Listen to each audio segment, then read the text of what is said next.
APJ Abdul Kalam. सभी ने ये नाम सुना होगा। कौन है ये एपीजे अब्दुल कलाम? आखिरकार ये यहां से यानी जीरो जगह से उठकर इतने बड़े वैज्ञानिक कैसे हुए? आखिरकार कैसे ये साइंटिस्ट बन चुके हैं? हमें ये सारी बातें यहां पर जाननी होंगी। एपीजे अब्दुल कलाम ये केरल से जब देहरादून आए थे तो ये अपनी जिंदगी से जंग हार चुके थे। एपीजे अब्दुल कलाम इन्होंने एनडीए की परीक्षा दी और उस एनडीए की परीक्षा में क्या हो गए? विफल हो गए, फेल हो गए और अपनी बहन के जीवनों को गिरवी रखकर पैसे लेके आए थे और वो पैसे सारे के सारे खत्म हो गए, वो सारे के सारे खर्च हो गए। और वो पैसे खर्च होने के बाद क्या होता है? वो जैसे ही वो पैसे खर्च हुए उसके बाद एनडीए में सिलेक्शन भी नहीं हुआ। अब घर जाने के लिए, वापस जाने के लिए पैसे नहीं।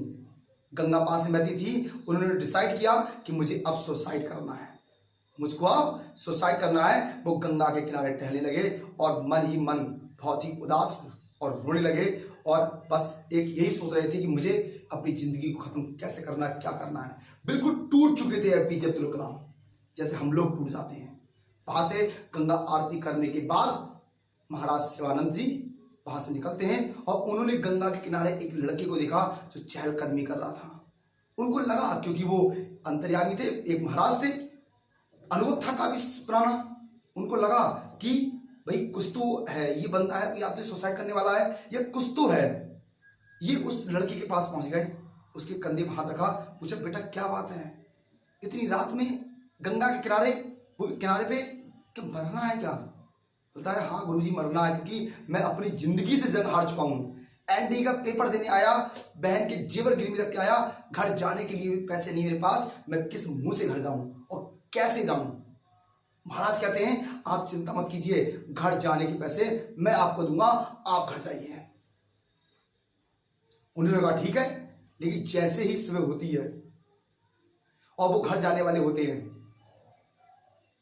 तो एपीजे अब्दुल कलाम कहते हैं महाराज से कि महाराज जी मैं आपसे, आप ज्ञानी हैं, अंतर्यामी हैं और आप एक बुजुर्ग हैं जो आपने रात दिन अपने अनुभव से सीखा है। क्या मैं आपसे कुछ चीज पूछ सकता हूँ, कुछ बात पूछ सकता हूँ? पूछा गया क्या पूछना है?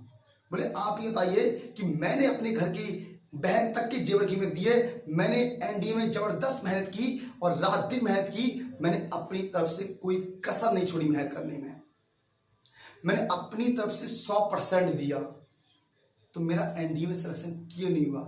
भगवान क्या हमारा अल्लाह भगवान नहीं चाहता कि मैं कामयाब हूं? मेरी किस्मत में सरकारी जॉब नहीं है तो क्या करूं गुरुजी?